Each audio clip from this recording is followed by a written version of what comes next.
Support for this podcast comes from St. Alphonsus Sports Medicine, offering services for sports injury and recovery, with physicians and athletic trainers who provide treatment for fractures, dislocations, sprains, strains, and other sports-related issues.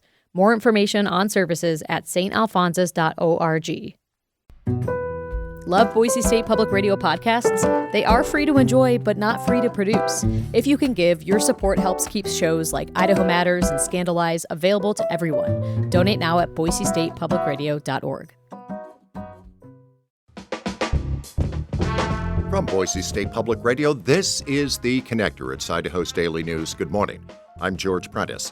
As we approach another primary day, we're getting word of some ballot problems in one of our communities. We've got that story, plus some last-minute tips on taxes. Yep, tomorrow's the big day. Today is Tuesday, the 14th of April, so here we go with today's best stories. We should get new job numbers from the Idaho Labor Department this time next week. So checking the latest data on new jobless claims in Idaho, construction, administration, and the transportation job sectors have been seeing most of Idaho's new unemployment claims. Now, checking the most recent consumer price index for our region, the cost of food and energy continue to rise. Food, specifically fruits and vegetables, are seeing increases, and of course, the price of gas and oil continues to climb. So checking gas prices here in the Gem State, yes, the price of gas has ticked up again overnight. AAA Idaho is reporting that the average price of unleaded is $4.31, 71 cents higher than a month ago. Some of the highest prices in Valley County. This morning, $4.58 a gallon, and the average price in Blaine County is $4.62 a gallon. Now to money coming into the state. Idaho's tax collections blew past expectations in March with nearly $60 million more than anticipated. But the state is still dealing with a shrinking bottom line, as James Dawson reports. State revenue jumped more than 17% above expectations in March, with the majority of that coming from personal income tax. The latest report from the Idaho Division of Financial Management says that's most likely because the state issued significantly fewer refunds than predicted. The state rakes in its largest monthly revenue in April when taxes are due. Personal income tax collections going into the general fund are within 1% of total expectations. Despite the uptick last month, overall revenue is down from the legislature's target set last year. If collections meet projections for the next 3 months, Idaho will end the fiscal year about $37 million in the black. That ending balance is about half of what lawmakers predicted when they adjourned earlier this month. James Dawson, Boise State Public Radio News. We're now less than 5 weeks until primary day, and given that Idaho has a closed GOP primary and that there are so many registered Republicans in the state, indeed, primary day can hold a particular urgency in the process of who gets to govern in the Gem State. So looking at our election calendar, early in-person voting may begin in some communities in less than 2 weeks, and absentee ballots have already gone out to a number of Idaho voters, but there has been a problem with some ballots in Valley County. A few dozen ballots did not include all of the candidates for the GOP McCall Precinct Committeeman race. And yesterday, Valley County Clerk Gabby Knapp stood before Valley County Commissioners to detail the issue. And we had 55 that went to voters in McCall for the Republican Party. And Monday morning, the candidate called our office and pointed out that he had not been on it. So our office jumped on the issue right away. We spoiled all 55 ballots and rush ordered new ballots with both candidates on and got those sent out within a couple of days. So that led Valley County Commission Chair Sherry Maupin to question whether it might have been a staffing shortage that was possibly to blame. I don't know if our lack of staff being out on medical leave had an impact or not.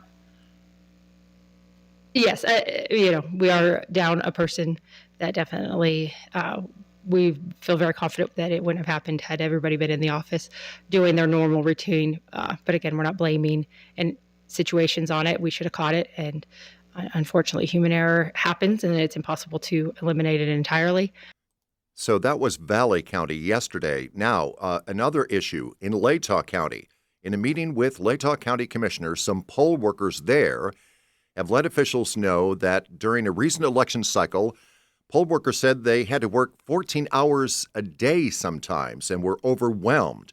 And as a result, there were long lines at the polls on Election Day, with some voters waiting in line for hours. Election officials say budget and staffing limitations led to those problems, and they'll do their best for this primary day. Another year, another tax filing season.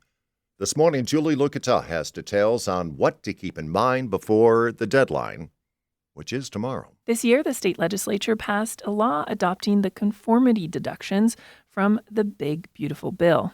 Renee Iman from the Idaho Tax Commission. And some of those deductions include an increased standard deduction for people who use that. Also, there is an enhanced senior deduction and also deductions for tips and car loan interest and overtime compensation. Iman says folks who filed before these deductions kicked in but still want to take advantage of them have to file an amended return. And if they are only wanting the standard deduction increase, we automatically gave that to them. Taxpayers who filed early may have noticed a delay in refund. Iman says that's because the commission had to update their systems to accommodate the new deductions. She says people who filed before March 10th can expect their return by the end of May. Those who file after March 10th will hear back within the regular refunding timeframe, which is 7 to 8 weeks if you file your return electronically and 10 to 11 weeks if you file by paper. Newcomers to Idaho have to tack on an additional 3 weeks to that timeline to be entered into the system. The deadline to file is Wednesday, April 15th. Julie Luceta, Boise State Public Radio News. It is not unusual for Idaho ski resorts to operate on public land. Bogus Basin, for instance, includes part of the Boise National Forest. Part of the Sun Valley Resort includes BLM and Forest Service land as well. And now those resorts may soon have a bit more flexibility in how they may operate on public land, that under a new federal law. Rachel Cohen tells us more. More than 120 ski areas operate on U.S. Forest Service land. To get their permits, they have to be primarily focused on winter sports. For more than a decade, that's been measured by revenue, how much money comes from skiing. But the Forest Service is now scrapping that test, saying it'll look at a broader set of factors. Murray Feldman is a lawyer in Boise, Idaho, who works with companies to get permits on public lands. He says the change could give resorts more flexibility for years with less snowfall. You could now conceivably have an area where the non-ski use generates greater revenue. The agency doesn't mention climate change in the rule, but it says many ski areas are increasingly relying on revenue from things like mountain biking and ziplining because of fluctuations in seasonal snow conditions. For the Mountain West News Bureau, I'm Rachel Cohen. And that is today's episode of The Connector. I'm George Prentice. You can listen to The Connector anytime at BoiseStatePublicRadio.org or in the Boise State Public Radio app. We'll be back here on Wednesday. We hope you will too. For now, thanks for listening.